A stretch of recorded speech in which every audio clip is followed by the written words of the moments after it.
What's up, wholesalers? So when you're out there talking to sellers, you're gonna have to be able to do a few things. You're gonna have to be able to negotiate, come up with offers, do research, that type of stuff. But you're also, among doing that and saying the right stuff, what you're gonna have to be able to do as well is build rapport. And I know you've heard tons of people say this before. You've gotta be building rapport. You have to build rapport. But in this video, I'm gonna talk about kind of what exactly it is and how you can practice it, where it comes from, that type of stuff, so that you can talk to more people. Well, so that the people that you talk to, you'll be able to build rapport with. So what in the hell is it really? You know what I mean? Rapport. It's like, I would call it a combination between them liking you and being able to trust you. And that combination of things, being likable and being trustworthy, is what I would call rapport. Let's look it up on the dictionary though, because I don't actually know. All right, what is rapport? There you go. Rapport is the ability to relate to others in a way that creates a level of trust and understanding. So one question you might be asking yourself is, can it be scripted? Can you just put rapport in your script? The answer to that, unfortunately, in my opinion, is gonna be a no. It's not something, it's gonna be something, a nuanced thing that happens in the conversation that allows people, but don't worry, we got strategies for that, so keep on watching this video. Are you born with it? Like, sort of similar to like what people ask with sales. Like, are salespeople born or are they created? You can definitely have some characteristics, just like in sales, about yourself that allow you to build rapport better than others. For instance, the way you talk to people. Are you confident? Are you certain? Everyone can work on building rapport, so it's definitely learnable. So the question is gonna naturally be, how do you learn it? And the way that I've learned, because I'm an introvert. I'm not a phone person. I was a cubicle person. I don't really go to parties. I read books, things like that, and that's where so here's where you learn rapport. Read sales books. A lot of what you get in sales books is not like that pushy salesman thing that you know from the past. Sales is about asking people questions about what they need, what they're looking for, and sort of diagnosing the problem, seeing if you can even help them out in the first place. Also watch videos about charisma. There's a lot of people on YouTube, like for instance, Charisma on Command is a YouTube channel that I like. They like break down interviews and things like that. You can see people doing certain things, using humor, right? To get people to like them, not taking themselves too seriously, things like that. So watching YouTube videos on charisma is also a good way. And then liking and subscribing to the YouTube channels that you like that help you out. Shameless attempt right there. All right, so in my opinion, there are 5 traits that people that are good at building rapport have that they work on that allow them to build rapport on the phone. The first one is having solid energy, good energy, right? If you're on the phone and you sound like Eeyore, I think everyone knows the Eeyore. Yeah, well, I mean, are you interested in selling the house? Yeah, you know, I'm having a great day as well. Yeah, how's your day going? Nope, no, that's horrible energy. No one wants to talk to somebody that sounds like that. The next thing is to be authentic. Be as yourself as you possibly can. You know what I mean? If you say something stupid or something that makes sense, I think like a couple days ago, I was on the phone and I said, hey, what did I do? I said, hey Mary, it's thanks, how are you? And then I was like, what? I just kind of had to laugh at myself, you know what I mean? So I did, I just laughed on the phone, I was like, thanks. I've been on the phone too much. Hey Mary, it's Kyle, how are you? And being able to do that is gonna make you seem like an actual human being and authentic, and people like that. The third thing is to stay positive, right? So when people, and this is more, not just being positive that they're gonna sell you the house or anything like that. Not that you're focused on a positive outcome, but you take everything that they say and put a positive spin on it. If someone's rude to you or they're being short on the phone, just take that as something might be going on. Be like, hey man, did I catch you at a bad time? Do you want me to call you back? It sounds like I might have caught you at a bad time, if they're being grumpy with you. And they'll be like, no, now's a good time. Like that is being positive though. That is taking the negativity that they are putting on you and saying, there must be a reason for it. Do you want me to just call you back? Like I might have caught you at a bad time. The fourth thing is being a great listener. So people are going to start talking to you. If they start to like you and they start to trust you, that's all great. But if they start to talk to you and then you're just kind of ignoring what they say, you know, if they say, yeah, well, you know, my son, he's living at the property and he's having some issues right now. And but you know, we did some work to the kitchen or whatever, and then you're like, oh, okay, well, how old's the roof? And you just like you don't, like, they just told you a massive pain point. You know, you can say, oh, gotcha, what's going on with your son? And you want to be genuinely interested. Like, they may not tell you, but you heard it, and they just want to know that you're listening. So they might say, well, you know, he's just going through some hard stuff. You're not going to say, okay, well, is he a drug addict? What's his social security number? What's his salary? Like, you don't care about all that, but the fact that you asked about it, right? Because clearly that person cares. Like, my son's going through a hard time. Oh, that's okay. What's going on, right? Just being a listener. And when you listen, it's going to naturally take you into number 5, which is being able to ask good questions. So when you listen and you hear that thing about, like, yeah, my son, he's going through a hard time over at the property, so I'm not really sure, but I do want to sell it.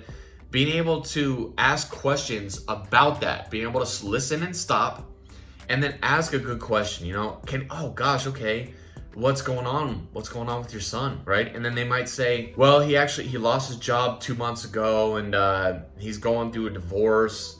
And then being able to say, got it, okay. So, I mean, I don't imagine that you'd want to just kick him out on the street. Like, I know you want to sell the house. Is he planning to move, right? Figure out what the situation is and how you can fit into what's going on in that person's life. We're not trying to mold them to us. We're trying to be likable and help them out in any way that they can in their life. This isn't about us finding a deal. This is about us helping people out. And also, they just so happen to like have a house that they might sell. All right, so those are the 5 traits. And the reason why, I want to kind of talk about why building rapport is so hard for some wholesalers. For some people, gaining trust and all this stuff and getting them to like it is really easy, but it wasn't for me. You know, I'm not a phone person. I had no sales experience, nothing like that. And building that connection was kind of hard. It usually takes me meeting with a person a few times before I like figure them out and decide if I want to talk to them, you know what I mean, in a meaningful way. So to build rapport on the phone, on a cold call about a house was really, really tough. And the main thing I would say that stops you from doing it, and at least for me, is thinking about, it's just an inexperienced thing. You have to get on the phone, you have to say the script. Maybe the first few times you don't worry about rapport, you know? You get that script so in your head that you can go off script and come back, and it's so easy that it doesn't bother you. That's part of what you're so concerned about what you're gonna say next that you don't listen, that you don't ask the right questions, that you don't pick up on them being negative and turn it positive. You take things personally, right? It can all have a negative feedback loop and go right into the tanker. So what are the solutions for this? Here, what I want to do is give you the 3 things that I commonly try to look for when I'm on the phone, and it happens a lot, that I can try to inject a little bit of rapport building that kind of gets it going. Because once they do start to talk to you, rapport gets easier and easier to build once the door is opened. So here's 3 things, and I kind of already alluded to the first one. Any mention of a family member, just about at all, and I basically turn off the script, turn off any thoughts about the house really, and I focus in on that family member. Yeah, no, I won't be able to talk more about it. I'm actually taking my son to a bowling tournament. Okay, oh no, I completely understand that. You definitely don't want your kid to miss the tournament. Is he any good? Just for a second, and if they're gonna get off the phone with you or whatever, but just kind of try to inject a little bit of something in there. Or like I said before, yeah, my daughter-in-law, she's actually living at the house right now. Okay, gotcha. How long has she been living there? Yeah, you don't want to kick her out on the street, do you?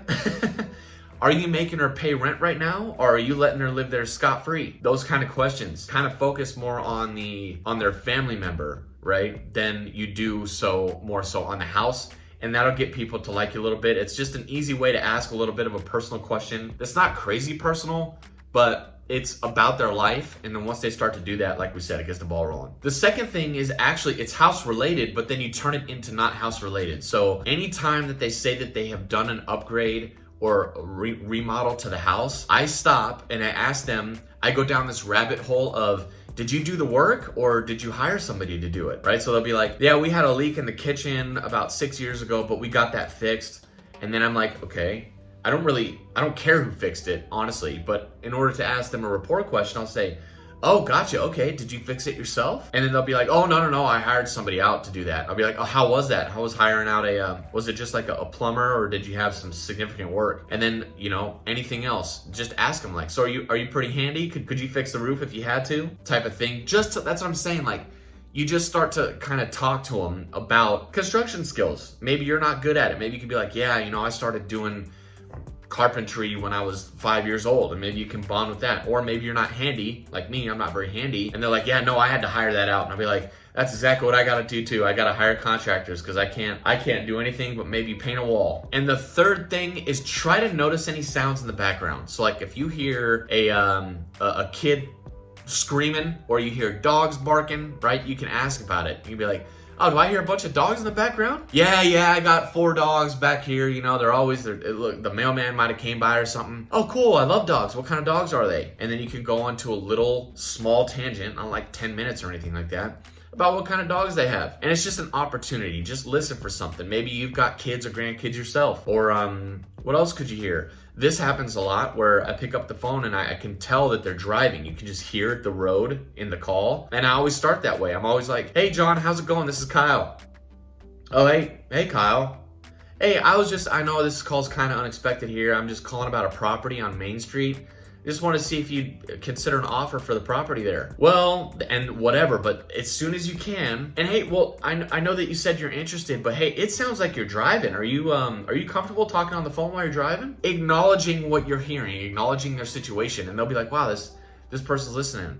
So that, the kids, dogs, just pay attention to sounds in the background on the phone and then try to tune in on that and point it out, and they'll like you for that. So that's really it. It's not really something that you can add to the script as in like, all right, we need the condition, we need the time frame, we need motivation, we need the price, right?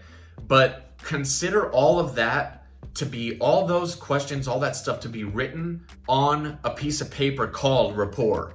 Rapport, you want to try to build it from the very beginning, and you want to do it throughout the call. Ask permission on stuff. Hey, so do you have a couple minutes to chat about this? Or hey, I was calling back because I had a few more questions about the condition. That is now a good time. Those kind of things make people like you. And you just can't really script it. It's kind of hard to say. But like I said, if you take those 3 tips, right, which was listen for family members, listen for work being done to the house and ask if they did it, and then listen for any sounds in the background that you can ask a question about. And that's how you can build rapport quickly on the phone. So that's gonna be it for this one. I really hope you found this video helpful when it comes to building rapport, because it is really important. I know everyone says it. These conversations are gonna go so much better when people enjoy talking to you.